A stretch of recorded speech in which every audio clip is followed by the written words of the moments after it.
Bir odam savdogarlar bilan cho'ldan o'tadigan yo'lga tushibdi. U savdogarlarning ko'p qo'ylari bor ekan. Birdaniga shamol ko'tarilib, hamma yoqni qum bosibdi. Qo'ylarni hammasi nobud bo'libdi.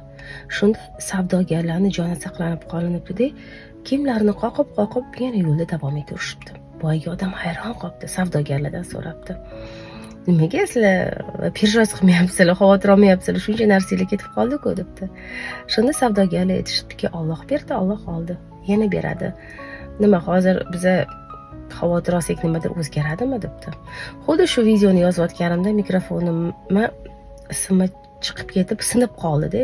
Endi shuni yozayotdim. Keyin yozishimdan oldin ichimda o'yladim. Alloh berdi, Alloh oldi. Endi hozir uni yo tuzatishim, yo yenga olishim kerak. Shu masalani yechishim kerak. Xavotir olib, voy nimaga bunaqa bo'ldi, demay qo'limdan tushib ketdi demayman, chunki tasodiflar bo'lmasligini oxirgi payt sezib olmanda.